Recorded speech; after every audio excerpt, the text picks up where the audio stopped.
National Training and Development Curriculum for Foster and Adoptive Parents. Birth Family Connections, Ryan Hanlon, Ph.D.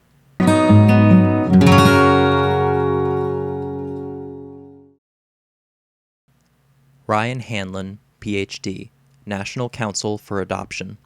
There are a number of things we can do to promote positive connections with birth family.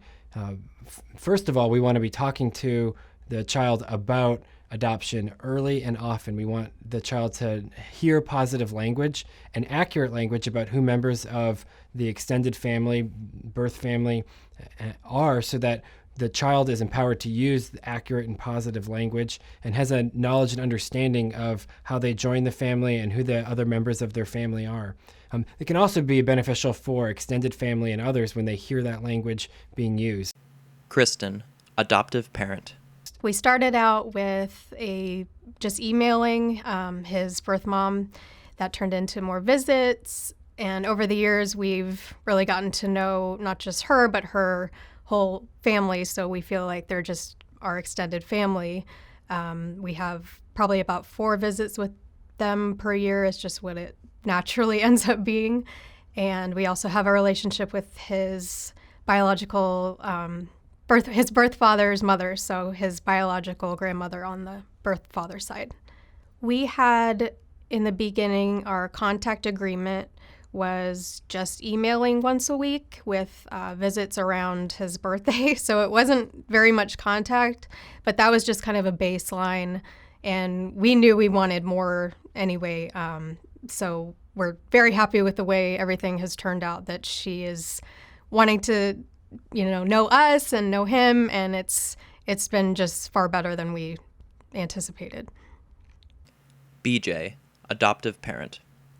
When I discuss our open adoption relationship with friends and family and coworkers, I try to be treat it like any sort of unique or super special relationship. It's almost just it's another family member. The same way people would talk about going to visit an aunt or cousins. It's just if someone at my office asked, "What'd you do this weekend?" I said, "Oh, we were over at Joe's biological family's house for a party, a birthday, or for Easter, or for Christmas," and we'll just talk about it like just another normal family event, because that's, to us, really what it is. It's just an extended family.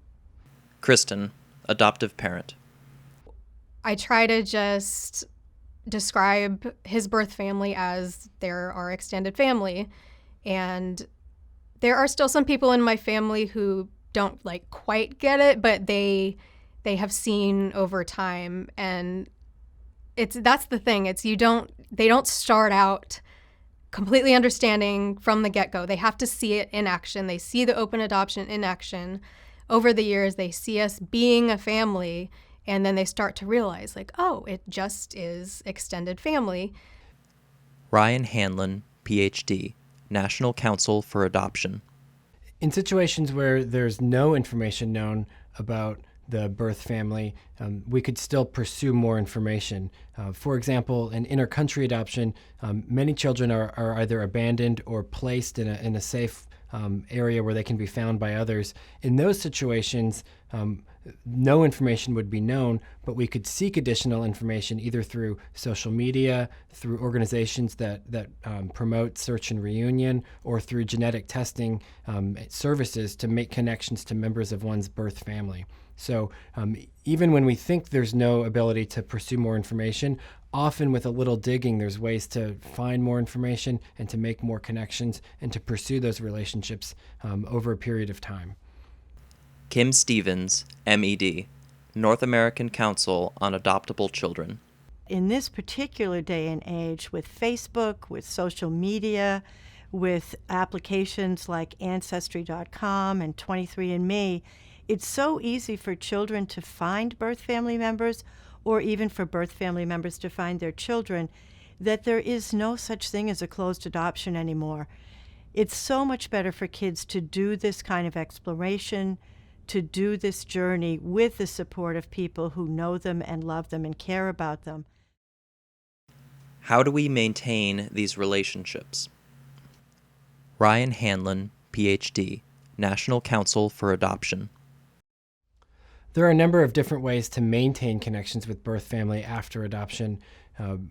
Always the driving principle is what's in the child's best interest. But there is no prescription or answer for what that relationship should look like. It's going to change over time, and it's going to be as unique as there are different family situations. No two families' situations will look the same.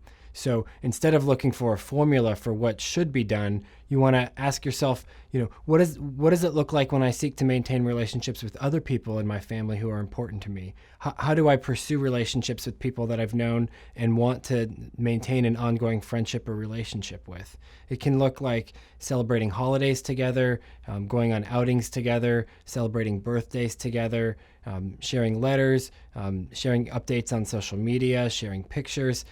All sorts of different options are available to families to really promote and maintain relationships over a period of time.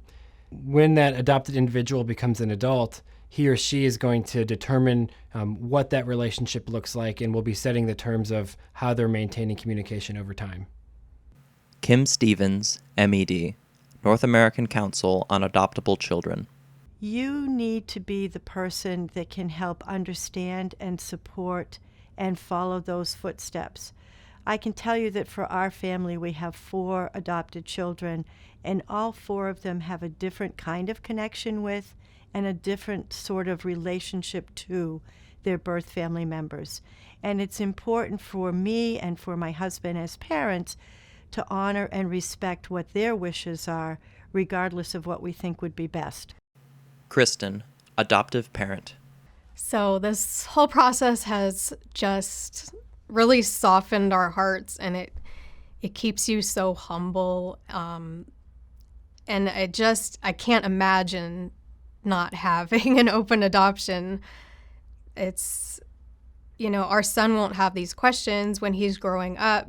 And of course you do it age appropriately. Now he knows I came from this lady's tummy, and that's his understanding as of now at age 3.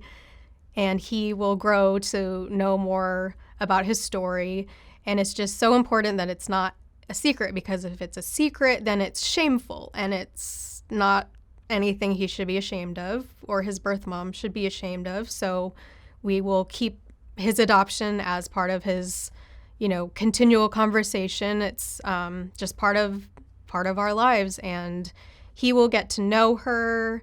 He won't have these questions, he won't feel like he's missing a piece of who he is. Some of these closed adoptions a long time ago, these adoptees just feel like they have a part of them that they don't know that's missing because they never got to meet their biological parents. So we're just so fortunate that we get to have this relationship. And if he has questions, even like, where do my blue eyes come from? Or am I funny like my birth mom? And he'll get to not only have us tell, but he'll get to see her himself, and he'll get to experience that. And it's just, we just can't imagine any other way.